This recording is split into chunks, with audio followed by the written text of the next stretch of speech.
Bismillahirrahmanirrahim. Wal maqalatu sabi'ata asyrata 'anil Nabi sallallahu alaihi wasallam. An-najwa tuhassinul asrara. Wal maqalatu sabi'ata asyrata, adapun makalah yang ke-17 'anil Nabi sallallahu alaihi wasallam, ialah diriwayatkan dari Nabi Muhammad sallallahu alaihi wasallam. An-najwa tuhassinul asrara. An-najwa, adapun munajat itu, tuhassinu, ialah dapat melindungi apa an-najwa al-asrara, kepada rahasia-rahasia. Ai artinya al-musarratu tahfadul umural maktumatah. Al-musarratu, adapun munajat, tahfadhu, ialah dapat menjaga apa itu al-musarrah, al-umura, kepada perkara-perkara, al-maktumata, yang disembunyikan atau yang dirahasiakan. Fakitmanul asrori aqwa asbabin najahi. Fakitmalul asrori, adapun menyembunyikan rahasia, aqwa asbabin najahi, ialah paling kuatnya yang menjadi sebab-sebab kesuksesan. Ruya anin Nabi sallallahu alaihi wasallam annahu qala. Ruya, diriwayatkan apa hadis, anin Nabi sallallahu alaihi wasallam, dari Nabi Muhammad sallallahu alaihi wasallam, annahu, sesungguhnya Nabi Muhammad sallallahu alaihi wasallam, qala, ialah bersabda siapa Nabi, ista'inu 'alal hajati bil kitmani fa inna kulladzi ni'matin mahsudun. Ista'inu, hendaklah minta bantuan siapa kalian, alal hajati, atas kebutuhan-kebutuhan, bil kitmani, dengan cara merahasiakannya. Fa inna kulladzi ni'matin, maka sesungguhnya setiap orang yang mendapatkan kenikmatan, mahsudun, ialah terdapat orang yang hasud. Was-shadaqatu tuhassinul amwala. Was-shadaqatu, adapun sedekah itu, tuhassinu, ialah dapat menjaga apa itu sedekah, al-amwala, kepada harta. Ruya an Abi Dardai qala.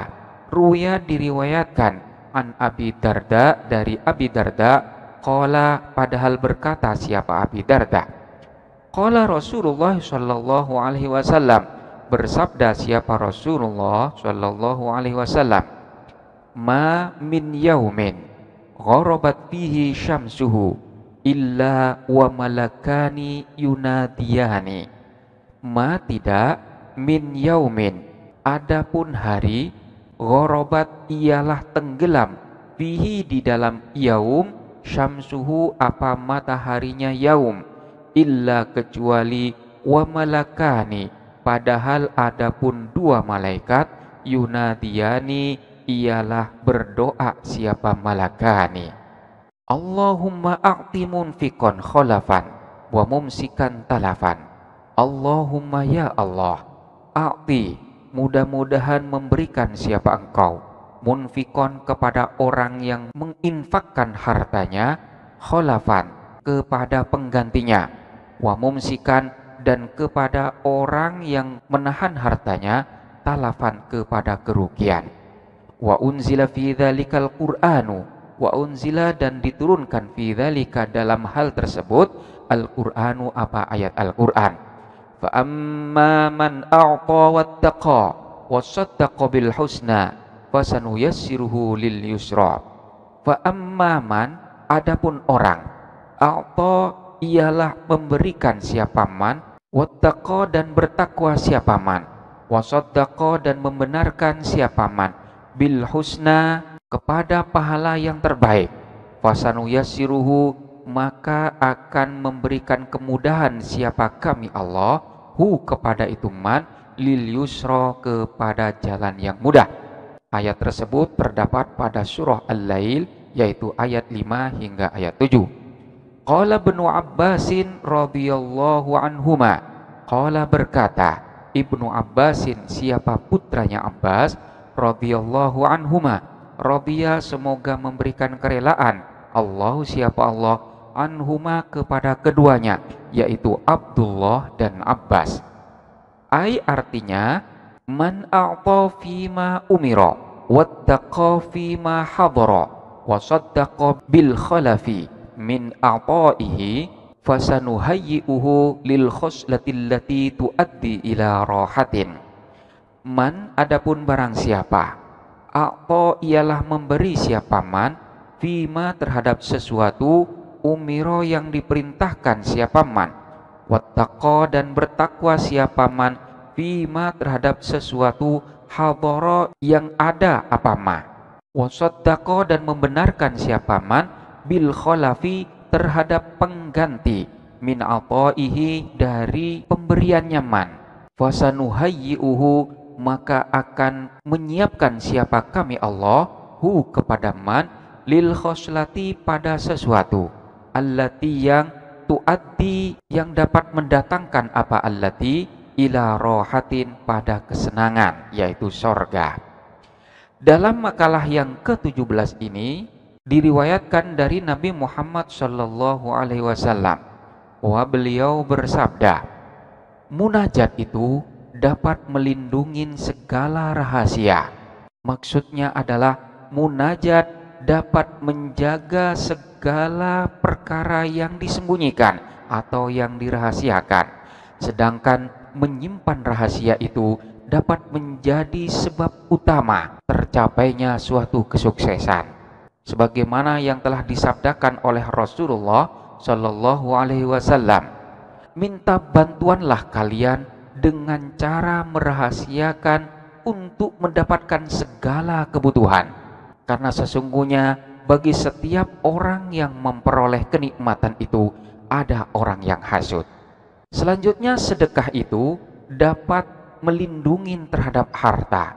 Berdasarkan sabda Rasulullah Shallallahu Alaihi Wasallam yang diriwayatkan oleh Abu Darda, yaitu tiada hari yang telah terbenam mataharinya, melainkan ada dua malaikat yang selalu berdoa, wahai Tuhanku, berilah pengganti kepada orang yang menginfakkan hartanya, dan berilah kerugian kepada orang yang menahan hartanya.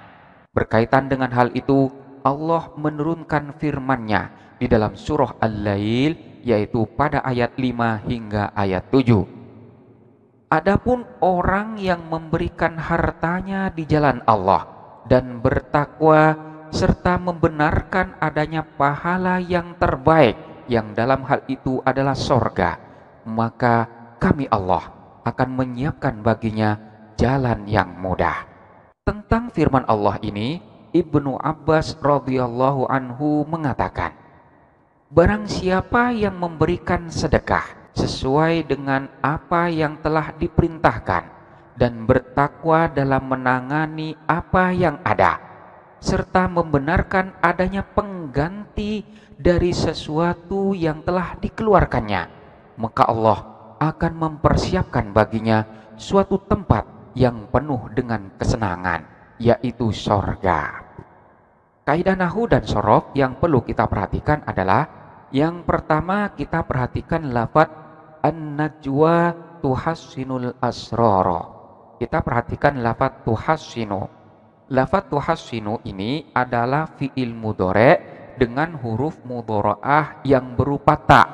Hal ini menunjukkan bahwa fa'il daripada fi'il mudhari' tersebut adalah berupa isim muannas, yang dalam hal ini berupa dhamir yang kembali kepada lafaz an-najwa. Lalu kenapa fi'il mudhari'nya di sini menggunakan huruf mudhara'ah ta, manakala dhamir yang menjadi fa'il yang terkandung di dalamnya itu kembali kepada lafaz an-najwa, sementara pada lafaz an-najwa ini seolah-olah kelihatannya merupakan isim mudzakkar. Sebenarnya lafaz an-najwa ini adalah isim muannas karena diakhirin dengan tanda taknis yang dalam hal ini berupa alif taknis. Jadi alif yang ada di akhir lafaz an-najwa ini adalah alif taknis. Lafaz an-najwa ini sigotnya adalah masdar dari lafaz naja. Naja yanju najwun atau najwan. Selanjutnya kita perhatikan lafadz ma min yaumin gharabat fihi syamsuhu. Lafadz yaumin dalam susunan ini berkedudukan sebagai mubtada, di mana sekalipun lafadz yaum ini berupa isim nakiro, namun hal tersebut diperbolehkan karena terletak setelahnya nafi. Secara lafadz yaum ini diijarkan oleh lafadz min, sehingga di sini dibaca min yaumin. Namun secara kedudukan lafadz yaum di sini adalah rofa sebagai mubtada. Sementara min yang ada di dalam susunan ini adalah min zaidah, yaitu min tambahan yang keberadaannya tidak memberikan pengaruh secara makna terhadap susunan kalimat yang ada. Sementara khobar daripada lafadz yaum adalah lafadz gharabat. Jadi ma tidak, min yaumin adapun hari, gharabat ialah tenggelam. Selanjutnya fa'il daripada lafadz gharabat di sini adalah lafadz syamsuhu. Lalu kenapa pada fiilnya di sini terdapat tanda taknis, manakala fa'ilnya adalah berupa lafadz syamsuhu, di mana di sini tidak terdapat tanda taknis? Lafadz syamsuhu ini adalah mu'annas majazi, yaitu kalimat isim yang di dalam penggunaannya dipergunakan sebagai isim mu'annas oleh orang-orang Arab. Jadi orang Arab menyatakan bahwa lafadz syamsun itu sebagai isim mu'annas, sekalipun pada lafadz syamsun ini tidak terdapat tanda taknis secara lafadz. Dengan demikian pada bentuk fiilnya diberi tanda taknis, maka jadilah gharabat fihi syamsuhu. Selanjutnya kita perhatikan lafadz a'ti munfikon kholafan. Lafadz a'ti ini adalah kalimat fiil yang dapat muta'ati kepada dua maf'ul, sehingga lafadz munfikon di sini dinasobkan sebagai maf'ul yang pertama, sementara lafadz kholafan ini dinasobkan sebagai maf'ul yang kedua. Demikian pula dengan lafadz wa mumsikan talafan. Wawunya di sini adalah wawu atof yang seolah-olah di sini terdapat lafadz a'ti. Wa a'ti mumsikan talafan. Jadi mumsikan ini adalah maf'ul bih yang pertama, sementara lafadz talafan ini adalah maf'ul bih yang kedua. Kemudian selanjutnya kita perhatikan lafadz al-Qur'anu. Wa unzila fi dzalika al-Qur'anu. Lafadz al-Qur'an ini dibaca rofa sebagai naibul fa'il dari lafadz unzila. Selanjutnya kita perhatikan lafadz an abid dardai. Al yang ada pada lafadz ad-darda ini adalah al-zaidah, yaitu al yang hanya sebagai penambahan saja dan tidak berfungsi untuk memarifakan lafadz yang dimasukinya. Kenapa? Karena lafadz ad-darda sendiri sudah ma'rifat sebagai isim alam. Jadi al ini tidak memberikan pengaruh apa-apa. Manakala al-zaidah di sini dibuang, maka lafadz ad-darda akan dibaca an abi darda'a. Dan lafadz darda di sini adalah merupakan isim ghairu munsharif, di mana pada lafadz ini terdapat satu ilat, yaitu yang berupa alif taknis mamdudah. Sehingga dalam hal ini lafadz ad-darda dalam keadaan jar karena sebagai mudhof ilaih dan tanda jarnya dengan menggunakan fathah. Namun karena pada lafadz ad-darda di sini terdapat al, maka yang asalnya ghairu munsharif akan berubah menjadi isim yang munsharif. Sehingga di sini tanda jarnya tidak menggunakan fathah melainkan menggunakan kasroh sebagaimana isim mufrad yang munsharif. Sehingga di sini dibaca an abid dardai. Pada lafadz abid darda di sini terdapat dua sukun yang bertemu secara langsung, yaitu sukunnya ya dan sukunnya al. Oleh karena itu salah satunya harus dibuang. Namun dalam hal ini tidak ada yang dibuang.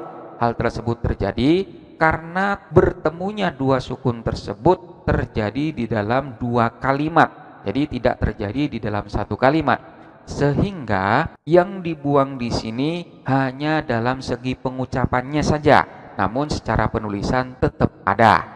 Lalu mana huruf yang dibuang? Yang dibuang itu adalah pengucapan dari huruf ya. Sehingga ketika kita mengatakan an Abid Dardai seolah-olah huruf ya ini tidak ada. Wallahu a'lam bishawab.